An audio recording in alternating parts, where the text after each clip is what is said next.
Umishan nishar kol mine machloket shebaolam. Et Rabbi Nathan, il précise. Et c'est de là que viennent toutes les disputes qu'il y a dans le monde. Ça vient de ça, en fait. Que vous trouvez une dispute dans quelqu'un dans son travail, ou une dispute entre des amis, ou une dispute dans une famille, ou une dispute dans un pays, ou des grèves, ou des disputes contre les gouvernements, ou les gouvernements contre les citoyens, ou des guerres, des guerres entre des pays, etc. Tout ça, ça vient de ça. C'est la racine de tous les désaccords du monde. C'est-à-dire que les gens, ils ont des façons différentes de définir le chemin qui mène à la vérité, qui mène à Dieu, qui mène à l'arbre de vie. Et en fait, pourquoi ils ont ça? Parce que tout simplement, ils sont sous l'influence du lieu, c'est tout. Ils sont sous l'influence du lieu. C'est tout. C'est ça qui les rend différents.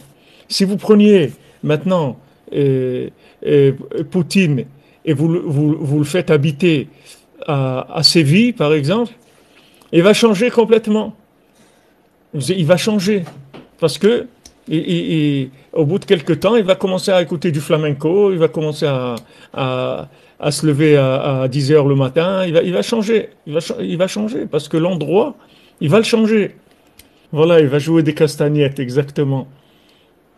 Qui a olam malé machloket, parce que le monde il est plein de désaccords et de disputes. Comme Katav Rabbeinu Zal, comme Rabbeinu il a dit. Veshoresh machloket ou machloket b'shebikdusha.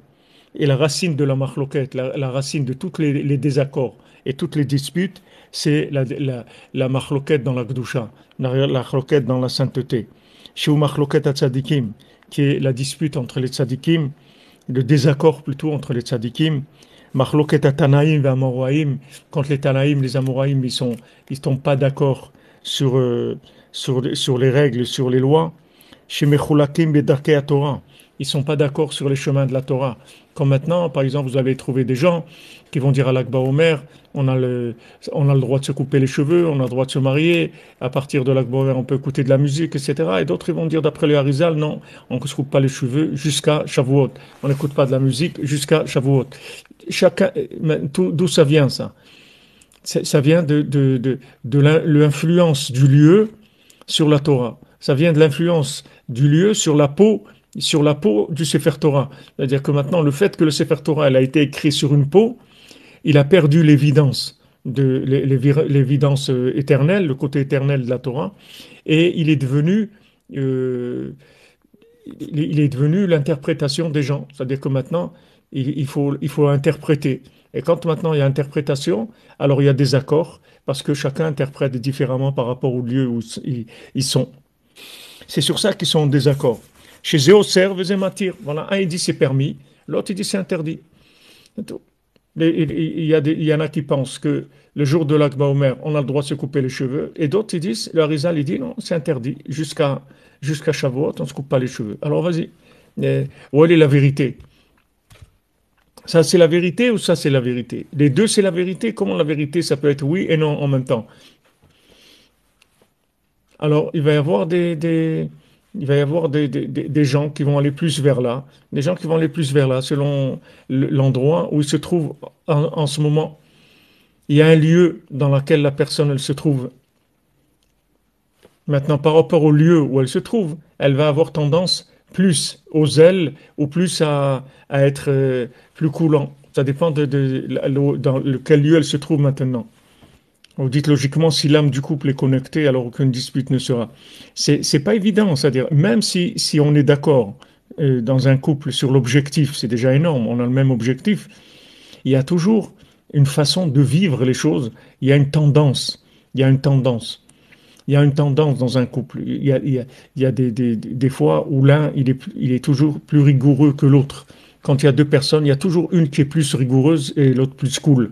Il y a toujours une différence entre les deux. Et ça va donner automatiquement des points de vue différents dans tous les comportements après. Dans l'approche de la halakha, il y en a un que pour lui, le zèle, c'est évident. Il faut aller tout de suite au zèle. Et l'autre, il va dire non, puisque maintenant c'est permis, alors c'est permis. Pourquoi chercher le zèle? Il y a du désaccord. Mais en fait, ce désaccord, il est pas chez les individus eux-mêmes. C'est que les deux, ils subissent des influences par rapport à leur lieu d'appartenance. C'est pour ça aussi que pour le shalom, on a intérêt aussi à être proche par rapport au lieu. C'est-à-dire que c'est beaucoup plus facile le shalom bayit pour un couple de gens qui sont par exemple deux Français qui sont mariés entre eux. C'est beaucoup plus facile que si un Français se marie avec un Américain. Parce que déjà, au point de vue influence du lieu, il y a des influences qui sont complètement différentes. Ça crée déjà des problèmes à la base. Alors que maintenant, il y a déjà dans un même pays, il y a déjà des influences par rapport aux midotes des gens, par rapport à leur trait de caractère. Alors après, il y a beaucoup plus de travail quand on fait partie de pays différents. La dispute, c'est pas bon, mais il faut arriver à fonctionner avec des approches différentes sans se disputer. C'est ça c'est ça le chemin. C'est-à-dire que maintenant, on est différent, on accepte la différence, on laisse la place à l'autre parce qu'on sait que il a le droit d'exister lui aussi avec son point de vue et on avance comme ça en attendant qu'il y ait une amélioration dans le comportement qui permette de sortir de l'influence du lieu et de rentrer sous une influence commune. Et à ce moment-là, on sera d'accord, on n'aura plus de problème. Parce que vous voyez maintenant, ce qui les a bloqués à ces gens-là qui voulaient aller vers l'arbre, ils étaient d'accord qu'il fallait aller vers l'arbre. Mais comment aller vers l'arbre, ils n'étaient pas d'accord. Pourquoi? Parce qu'ils avaient des problèmes de comportement. Ces problèmes de comportement, ils les mettaient sous des influences astrales qui leur donnaient une vision des choses différente. Mais maintenant, s'ils sortent de l'influence du lieu et qui vont vers un lieu qui est plus élevé, ils vont se retrouver ensemble dans ce lieu plus élevé, c'est-à-dire ils vont tomber d'accord tous les deux sur voilà le chemin à prendre, c'est celui-là. Et pourquoi? Parce ils ont évolué dans leur midote, c'est-à-dire dans leur foi ou dans leur crainte ou dans leur humilité. Et quand Rabbi Nathan nous l'a précisé, l'humilité c'est le plus important. L'humilité c'est le plus important. C'est-à-dire que maintenant le, le- la preuve qu'on a avancé par rapport à l'influence du lieu, c'est quand on arrive à voir le bien chez l'autre. Quand on voit le bien chez l'autre et que ça ne nous dérange plus que de dire que l'autre aussi il a raison, si on arrive à ça, ça veut dire que déjà on a avancé dans le lieu. Tant qu'on a besoin de vivre en exclusivité, ça veut dire qu'on a un problème de midote et principalement un problème d'ego, d'humilité. C'est-à-dire que vous verrez que quand vous avez une connaissance connectée dans un domaine, la différence, elle ne vous dérange pas. Parce qu'en fait, vous avez une connaissance vivante et l'autre aussi, il a une connaissance vivante. Donc ça ne dérange pas. Quand est-ce que ça dérange? C'est quand la connaissance, elle n'est pas vivante. Quand c'est une connaissance théorique qui vient de l'arbre de la connaissance du bien et du mal. À ce moment-là, ça crée des disputes. Parce que c'est pas une connaissance qui est réelle, qui a un rapport avec la vie.